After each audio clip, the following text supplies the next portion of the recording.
Good morning students. तो आज की क्लास में अपन शुरू करें ऐसे 520 जिसका नाम है एनालिटिकल प्रोसीजर्स।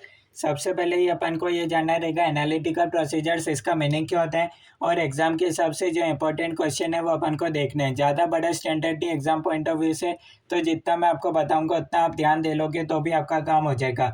देखो, सबसे पहले अपन ने देखा था ऑडिट प्रोसीजर के बारे में। सबसे पहले ऑडिटर क्या करता है, रिस्क आइडेंटिफिकेशन करता है। ठीक है, कौन सी एरियाज के अंदर ज़्यादा रिस्क है उस हिसाब से ऑडिटर क्या करता है, फर्दर ऑडिट प्रोसीजर्स के अंदर जाता है। यानी कि उस हिसाब से ऑडिटर देखता है अगर किसी एरिया के अंदर क्या है, रिस्क ज़्यादा है, तो इस हिसाब से ऑडिटर क्या करेगा, कंट्रोल टेस्टिंग करेगा या अमाउंट टेस्टिंग करेगा। कंट्रोल टेस्टिंग क्या हो जाएगा, कंप्लायंस पार्ट आ जाएगा। अमाउंट टेस्टिंग आपका क्या हो जाएगा, सब्सटेंटिव पार्ट आ जाएगा। सब्सटेंटिव प्रोसीजर्स आप बोल सकते हो। इसके अंदर दो पार्ट होते हैं, एक होता है टेस्ट ऑफ डिटेल्स, एक क्या होता है अपने पास, एक एक अपने पास आएगा सब्सटेंटिव एनालिटिकल प्रोसीजर्स। इसी पर ये पूरा बना हुआ है ऐसे 520। यानी कि आप बोल सकते हो अमाउंट टेस्टिंग से रिलेटेड ये पूरा एनालिटिकल प्रोसीजर्स बना हुआ है।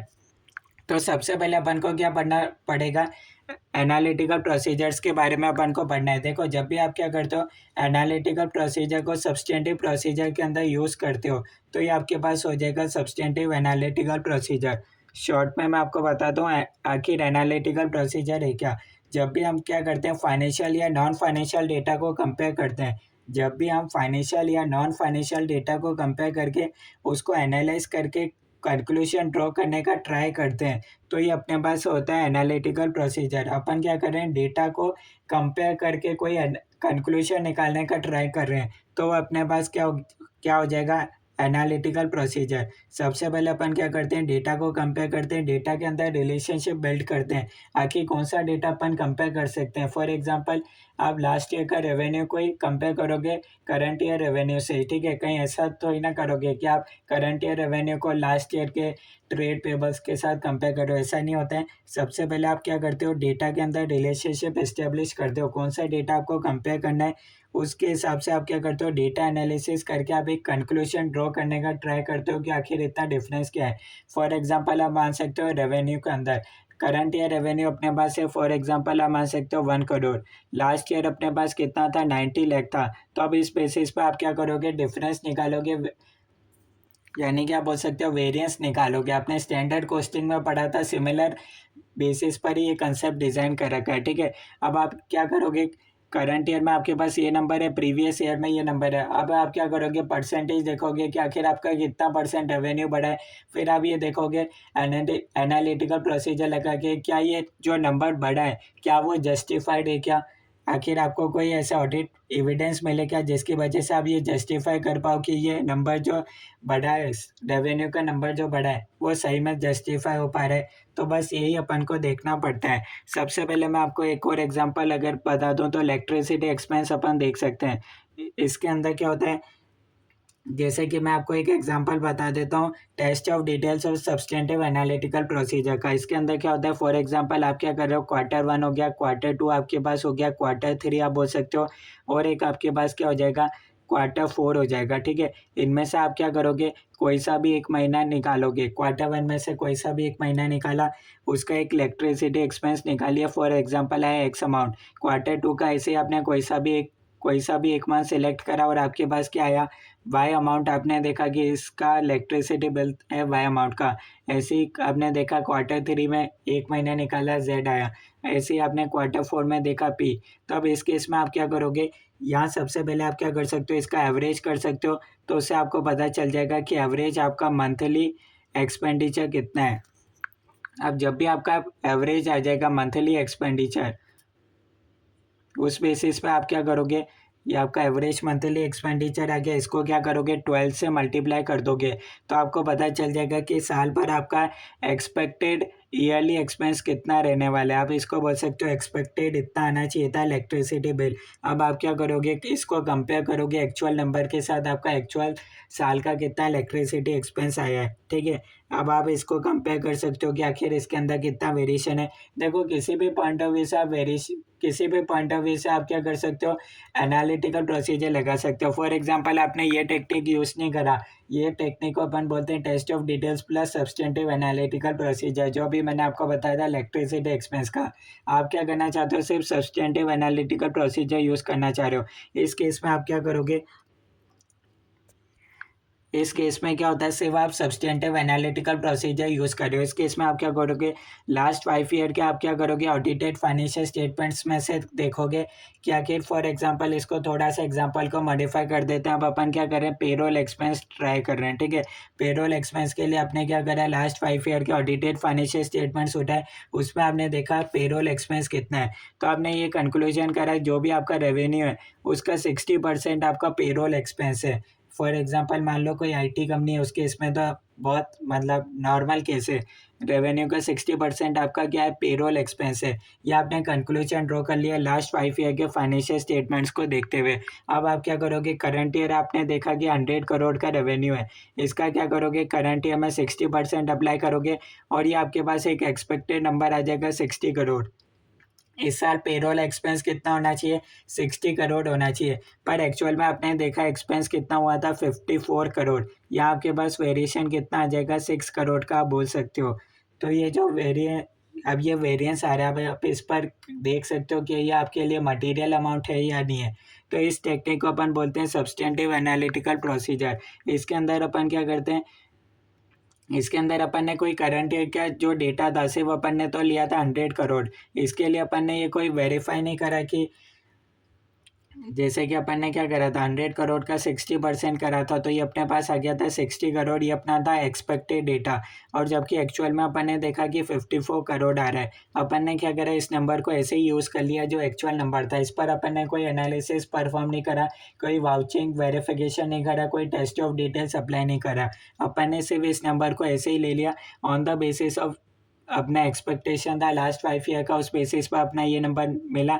और इसको अपन ने क्या करा, 54 करोड़ का डायरेक्ट अपन ने देखा इतना नंबर आ रहा है पेरोल एक्सपेंस का, उसको अपन ने डायरेक्ट इधर लिख लिया और अपन ने क्या कर लिया, वेरिएशन देख लिया क्या ये मटेरियल है। अगर मटेरियल नहीं होगा तो आपको कुछ आगे डिटेल वर्किंग करने की ज़रूरत नहीं पड़ेगी। अगर ये मटेरियल होगा तो आप क्या करोगे, एडिशनल ऑडिट प्रोसीजर्स लगाओगे।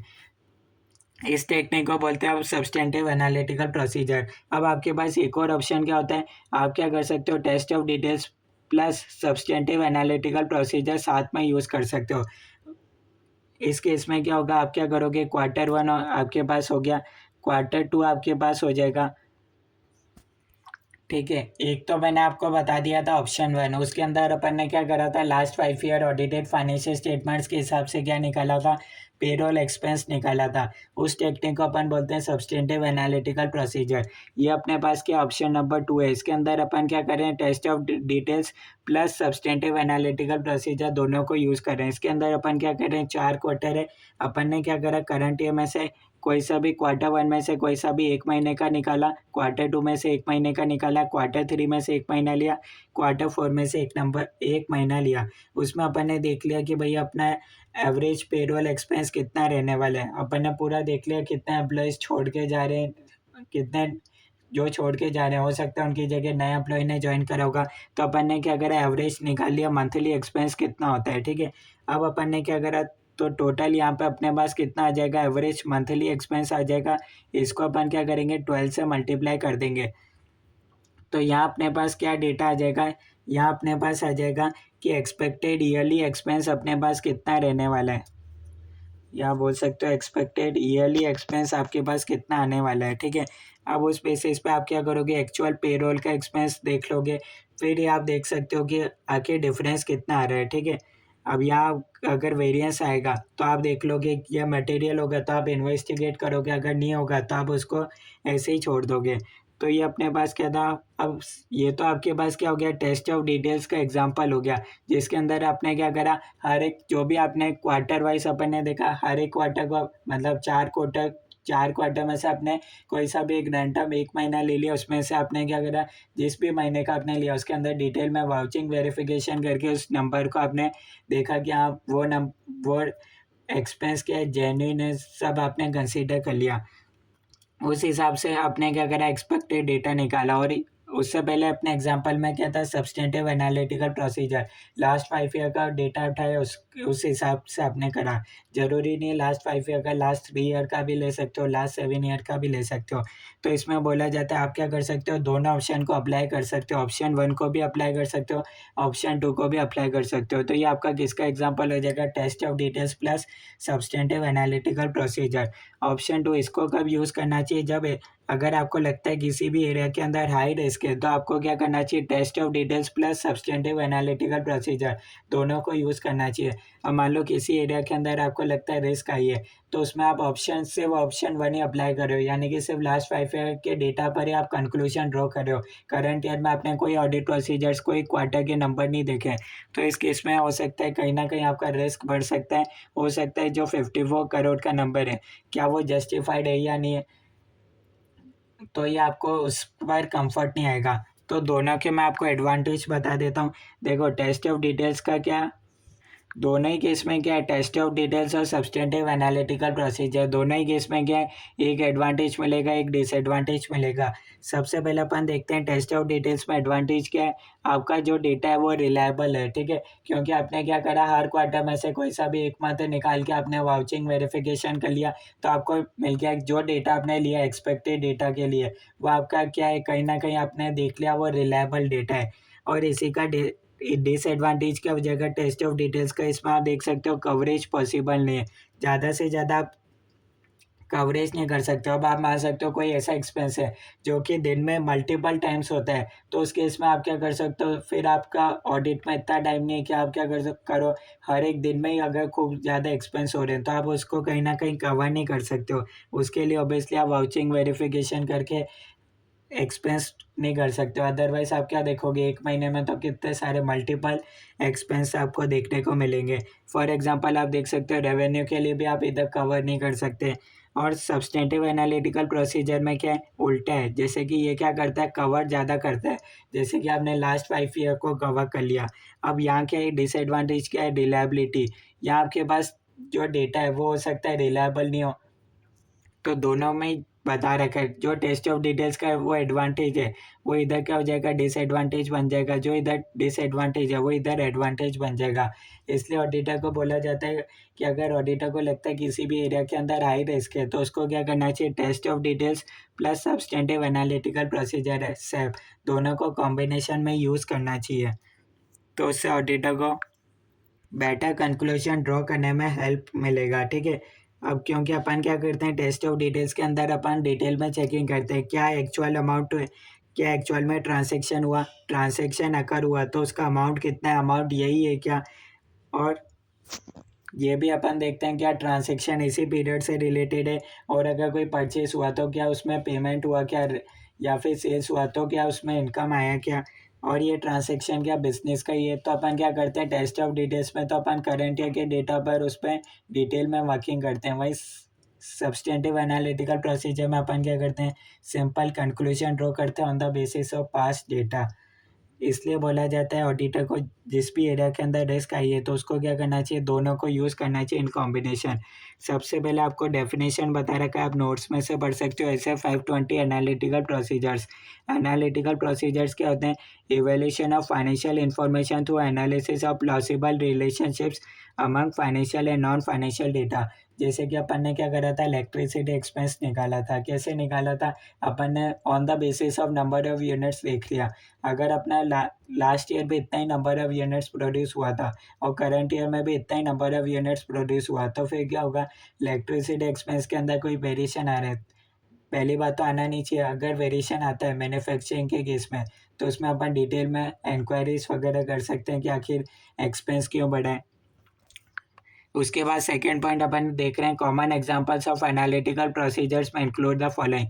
आपको एग्जांपल बता रखे हैं, जैसे कि इधर आप क्या कर सकते हो, current year versus previous year data को आप कंपेयर कर सकते हो, करंट ईयर डेटा को बजटेड डेटा के साथ कंपेयर कर सकते हो, एक्सपेक्टेड डेटा के साथ कंपेयर कर सकते हो, करंट ईयर डेटा को जो ऑडिटर का डिटरमाइंड डेटा है उसके साथ कंपेयर कर सकते हो, करंट ईयर डेटा को इंडस्ट्री डेटा के साथ भी कंपेयर कर सकते हो। उसके बाद आपको थर्ड पॉइंट बता रखा है, analytical procedures is used in following faces of audit. अब इसको क्या करते हैं, 3 फेसेस के अंदर यूज़ करते हैं। सबसे पहले आता है प्लानिंग फेज, इसको आप बोल सकते हो प्रीलिमिनरी एनालिटिक्स। इसके अंदर अपन क्या करते हैं, नॉर्मल कंपेयर करते हैं, जैसे कि करंट ईयर और वर्सेस प्रीवियस ईयर। सबसे पहले अपन देखते हैं रेवेन्यू। प्रीवियस ईयर में कितना था, 1 करोड़ था। करंट ईयर में कितना हो गया, 2 करोड़ हो गया। अपन लिखते हैं परसेंटेज कितना इंक्रीज हुआ और कितना चेंज हुआ है अमाउंट बेसिस पर। इसका अपन क्या करते हैं, हर एक का टेबल बना लेते हैं, रेवेन्यू एक्सपेंस इतने जो भी अपने पास आइटम है उसका क्या करते हैं अपन एक पूरा टेबल बना लेते हैं। इसको अपन बोलते हैं प्रीलिमिनरी एनालिटिक्स। अब इस केस में अपने पास क्या आ जाएगा, हर केस में अपन परसेंटेज लिख लेंगे। तो यहाँ अपने पास आ जाएगा फिर सबसे ज़्यादा जिसमें भी वेरिएशन होगा। फॉर एग्जांपल अगर रेवेन्यू के अंदर वेरिएशन है तो यहाँ पर नोट कर लेंगे। ड्यूरिंग प्लानिंग फेज अपन क्या करते हैं, auditor will use analytical procedure as a risk assessment procedure to identify and assess areas where room is high, risk of material misstatement is high. इससे अब अपन को पता चल जाएगा जिसके अंदर भी सिग्निफिकेंट वेरिएशन अपन को दिखेगा with respect to last year, with respect to budgetary data. तो उससे अपन क्या कर सकते हैं, अपन ये आइडेंटिफाई कर लेंगे कि उस एरिया के अंदर रिस्क हाई हो सकता है। फिर उसके अंदर अपन क्या करेंगे, डिटेल में अमाउंट टेस्टिंग कर सकते हैं। सबसे पहले अपन क्या कर रहे हैं, रिस्क को आइडेंटिफाई कर रहे हैं। यहाँ अपन रिस्क आइडेंटिफाई कैसे कर रहे हैं, थ्रू एनालिटिकल प्रोसीजर अपन देख रहे हैं जिसके अंदर भी अपना परसेंटेज सिग्निफिकेंट चेंजेस मिलेगा। अपन उसको क्या मार्क कर लेंगे, उधर कहीं ना कहीं रोम हाई हो सकता है। तो इसको अपन बोलते हैं प्रीलिमिनरी एनालिटिक्स। से वो अपन इधर इतना काम करते हैं। उसके बाद आता है टेस्टिंग एग्जीक्यूशन फेज। इसके अंदर क्या होगा, अमाउंट टेस्टिंग करेंगे। उसके लिए अपन यूज़ कर सकते हैं टेस्ट ऑफ डिटेल्स या फिर SAP. Analytical procedure during testing phase in help analytical procedure during testing phase in help in obtaining reliable and relevant audit evidence regarding financial information. In this phase analytical procedures are termed as substantive analytical procedures. Upon testing phase में अपन इसको क्या बोलते हैं, substantive analytical procedure बोलते हैं। तब इस case में अपन क्या करेंगे, अगर अपन को पता चल गया किसी एरिया के अंदर, या अपन को पता चल जाएगा किस एरिया के अंदर रिस्क आई है, उस हिसाब से अपन क्या करेंगे, सिर्फ अपन सब्सटेंटिव एनालिटिकल प्रोसीजर पर रिलाई नहीं करेंगे। यहाँ अपन क्या करेंगे, या तो ज़्यादा फोकस करेंगे टेस्ट ऑफ डिटेल्स पर, या फिर अपन कॉम्बिनेशन में यूज़ करेंगे test of details plus substantive analytical procedure. इस केस में अपन निकालेंगे कि आखिर जो एग्जीक्यूशन फेज के अंदर अपन क्या करके देखेंगे, जैसे कि मैंने आपको बताया था इलेक्ट्रिसिटी एक्सपेंस। इस तरीके से अपन क्या करेंगे, सैप का यूज़ करेंगे या फिर टेस्ट ऑफ डिटेल्स का यूज़ करेंगे, ठीक है। उसके बाद अपने पास आता है कंप्लीशन फेज। कंप्लीशन फेज को एक और नाम दे रखा है सबसे पहले, तो इसको अपन बोलते हैं ओवरऑल एनालिटिक्स या फिर आप बोल सकते हो फाइनल एनालिटिक्स। इसके नाम आपको पता होना चाहिए। कंप्लीशन स्टेज में क्या होगा, auditor shall design and perform analytical procedures near the end of audit that will assist the auditor in forming his overall conclusion that whether financial statements are consistent with the auditor's understanding of entity. इसमें क्या बता रखा है, completion stage में आखिर अपन करने क्या वाले हैं। जो भी अपने इधर प्रीलिमिनरी एनालिटिक्स था, इधर अपन को पता चल गया था कि आखिर परसेंटेज वाइज किसके अंदर डिफरेंस आ रहा है। फॉर एग्जांपल मान लो रेवेन्यू के अंदर इधर अपन को पता चला था 22% रेवेन्यू इंक्रीज हो रहा है, ठीक है, with respect to last year. अपन ने जस्टिफाई करा, ये अपन ने सिर्फ इधर नोट करा था 22% रेवेन्यू इंक्रीज हो रहा है। फिर इधर क्या करा, तो इधर अपन ने स्टेप्स परफॉर्म करे थे, जैसे कि उसके लिए अपन ने एनालिटिकल प्रोसीजर वगैरह लगाया होगा। कंप्लीशन स्टेज में अपन देखेंगे क्या ये 22% जो अपन को डेटा मिला था इंक्रीज का, क्या वो जस्टिफाइड है या नहीं। सिर्फ इधर अपन कंक्लूजन ड्रॉ करेंगे, यानी कि अपने काम को ही रिव्यू करेंगे, जो भी अपन ने इधर करे थे काम, क्या फिर ये अपन को जस्टिफाई हो रहा है, नंबर जस्टिफाई हो रहा है या नहीं हो रहा है, ये अपन कंक्लूजन पर आएंगे, ठीक है। अपन को यहाँ पता तो चल गया 22% इंक्रीज है। उसके अंदर फिर अपन ने इधर क्या लगाया, ऑडिट प्रोसीजर लगाया, ठीक है। कंक्लूजन कंप्लीशन स्टेज में अपन क्या करेंगे, उसको चेक करेंगे। यानी कि इस केस में अपने पास कंप्लीशन स्टेज में अपने पास क्या रहेगा, एंटिटी का फुल अंडरस्टैंडिंग रहेगा।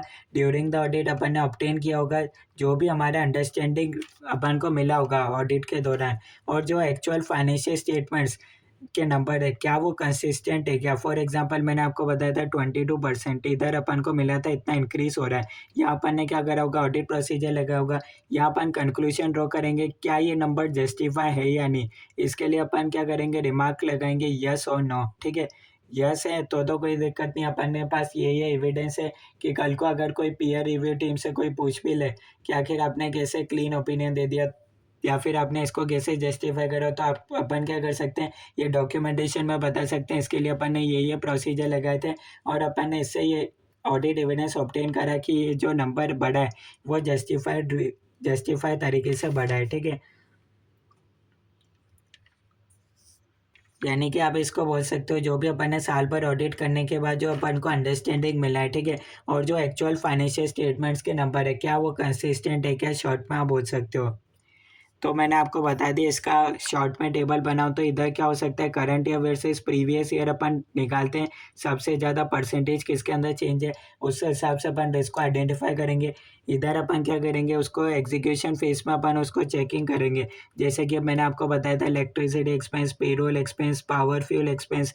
कैसे चेक करेंगे, test of details, vouching verification कर सकते हैं। वाउचिंग वेरिफिकेशन में क्या होगा, क्या ये ट्रांजेक्शन हुआ, क्या ये बिजनेस का ट्रांजेक्शन है, राइट अमाउंट पे हुआ, इस तरीके से वाउचिंग कर सकते हैं। और वाउचिंग वेरिफिकेशन हो गया, और अपन क्या कर सकते हैं, सब्सटेंटिव एनालिटिकल प्रोसीजर। इस केस में अपन क्या करेंगे, क्वार्टर में से कोई सा भी एक महीना लेंगे, एवरेज निकालेंगे और एवरेज को 12 से मल्टीप्लाई करके एक एक्सपेक्टेड डेटा और जो एक्चुअल डेटा है उसको कंपेयर करके वेरिएशन देखेंगे, ठीक है। फिर यहाँ अपन क्या देखेंगे, कंप्लीशन स्टेज में अपन देखेंगे क्या ये जो नंबर थे क्या ये जस्टिफाइड है या नहीं, सिर्फ अपन इधर कंक्लूजन पे आएंगे। यही लिख रहेगा, auditor shall design and perform analytical procedures near the end of audit that will assist auditor in forming is overall conclusion. यहाँ अपन कंक्लूजन पर आएंगे, क्या जो फाइनेंशियल स्टेटमेंट्स के नंबर है वो कंसिस्टेंट है क्या या नहीं है, ठीक है। उसके बाद नेक्स्ट क्वेश्चन अपने पास आते हैं, steps involve in substantive analytical procedure.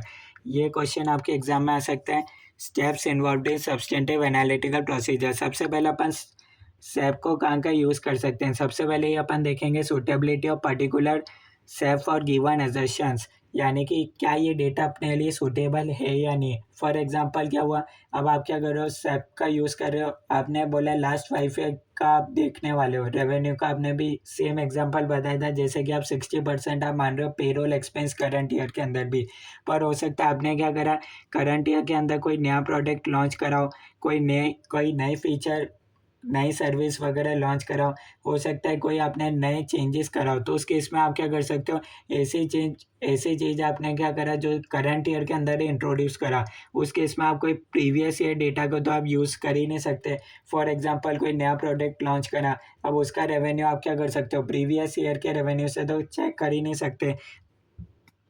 तो पॉइंट नंबर 1 बता रहा है, क्या जो डेटा आप यूज़ करने जा रहे हो क्या वो सूटेबल है या नहीं है फॉर सब्सटेंटिव एनालिटिकल प्रोसीजर। सबसे पहले तो आपको देखना है सूटेबल है या नहीं है।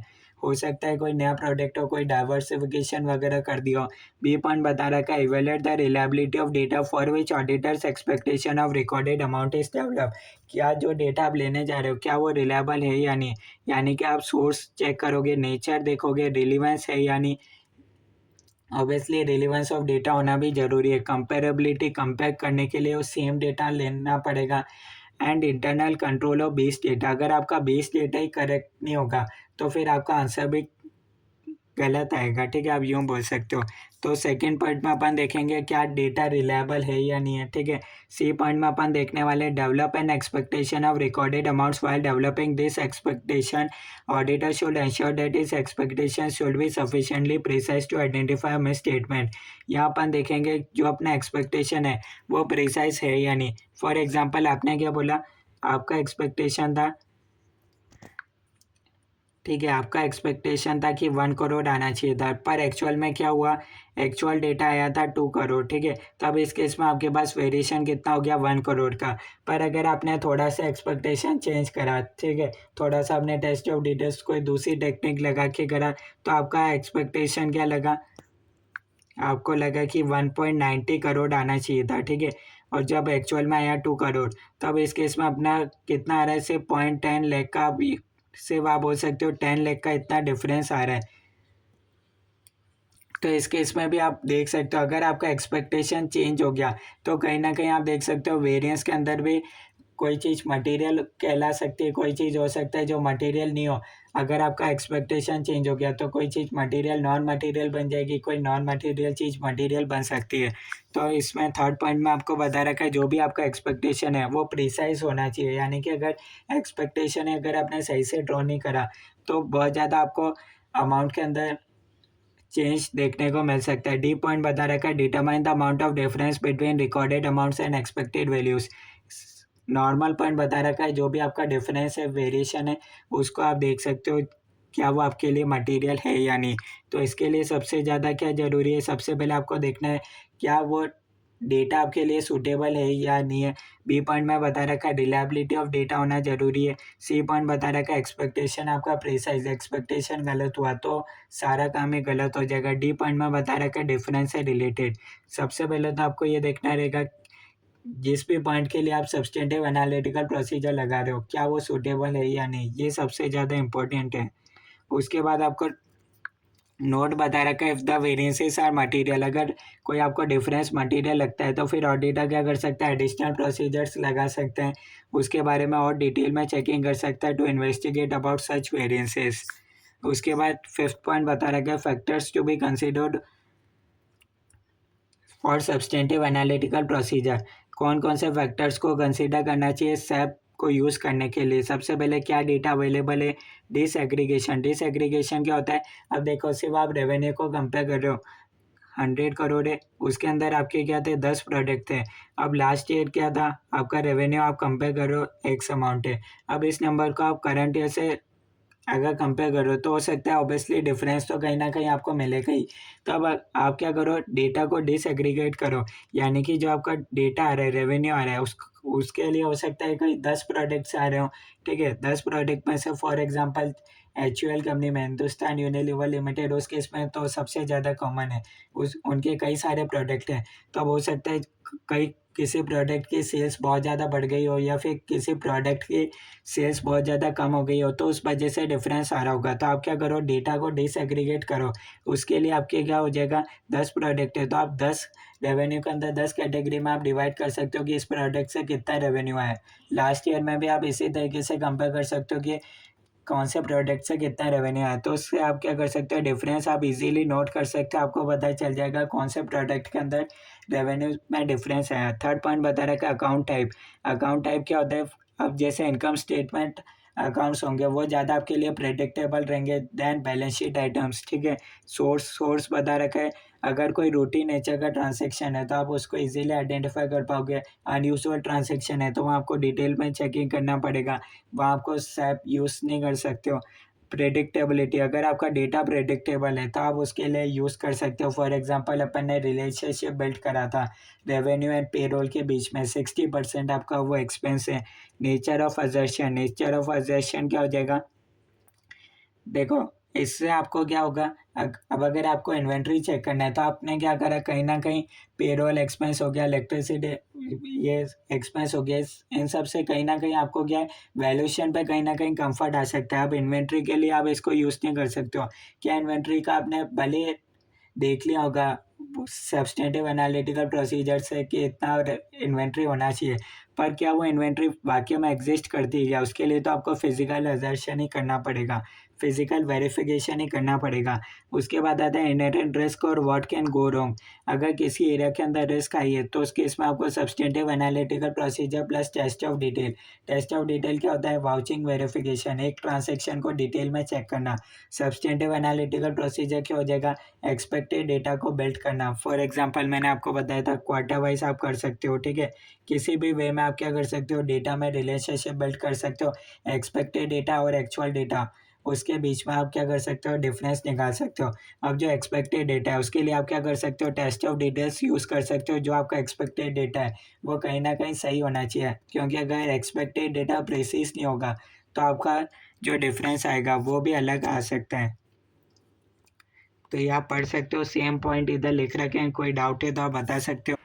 तो एक डाउट है उसको मैं क्लियर कर देता हूँ। देखो प्लानिंग फेज तो मैंने आपको बता ही दिया, टेस्टिंग और एग्जीक्यूशन फेज में क्या होता है, अपन क्या करते हैं, sufficient and appropriate audit evidence को कहीं ना कहीं अपन ऑब्टेन करने का ट्राई करते हैं, ठीक है।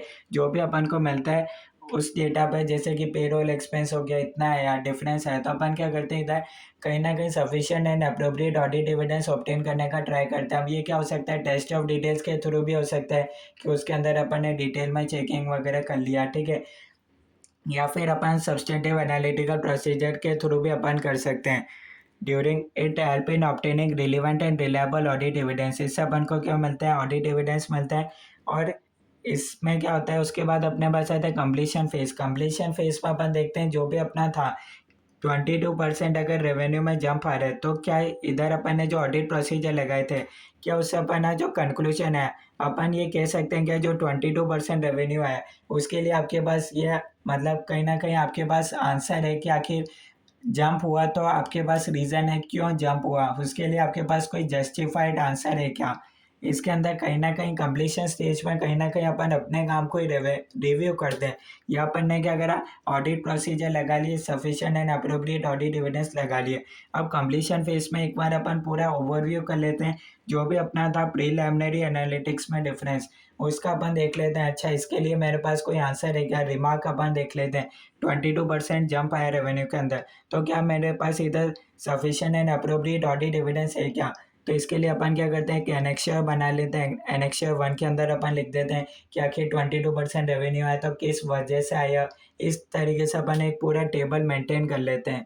तो इससे अपन को पता चल जाता है, कल को कोई भी पूछे कि आपने इसको कैसे जस्टिफाई करो, तो आप बोल सकते हो एनेक्शर 1 में हर एक नोट में बता रखा है कि आपने उसके लिए क्या ऑडिट प्रोसीजर लगाया, कैसे उस पर कंफर्ट ऑब्टेन करा, आप ये बोल सकते हो। ठीक है, बाकी टेस्टिंग और एग्जीक्यूशन फेज में ही अपन करते हैं। ठीक है, test of detail, substantive analytical procedure वगैरह, उससे अपन क्या करते हैं, अमाउंट टेस्टिंग वगैरह करते हैं। तो कहीं ना कहीं अपन सही ऑब्टेन करने का ट्राई करते हैं टेस्टिंग एग्जीक्यूशन फेज में। कंप्लीशन फेज में अपन ये चेक कर दें जो जस्टिफाइड नंबर ये जस्टिफाई है या नहीं।